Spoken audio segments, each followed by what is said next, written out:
you. Thank you very much. Thank you. Please, everybody be seated. Thank you very much.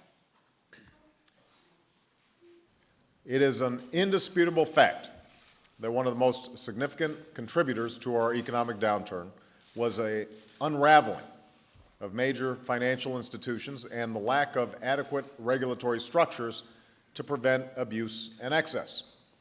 A culture of irresponsibility took root from Wall Street to Washington to Main Street. And a regulatory regime basically crafted in the wake of a 20th century economic crisis, the Great Depression, was overwhelmed by the speed, scope, and sophistication of a 21st century global economy and the lack of adequate regulatory structures. So the question is, what do we do now? We did not choose how this crisis began, but we do have a choice in the legacy this crisis leaves behind. So today, my administration is proposing a sweeping overhaul of the financial regulatory system, a transformation on a scale not seen since the reforms that followed the Great Depression. We're working hard to build a new foundation for sustained economic growth. I am proposing that the Federal Reserve be granted new authority and accountability for regulating bank holding companies and other large firms that pose a risk to the entire economy in the event of failure.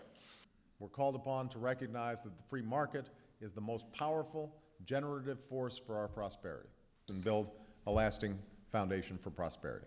Thank you very much, everybody. Thank you.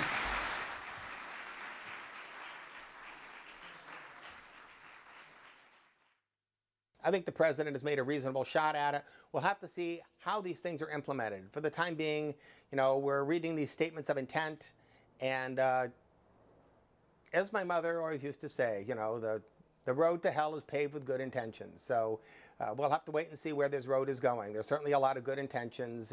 We'll see if it's got a virtuous path or a path that turns out to be more vicious.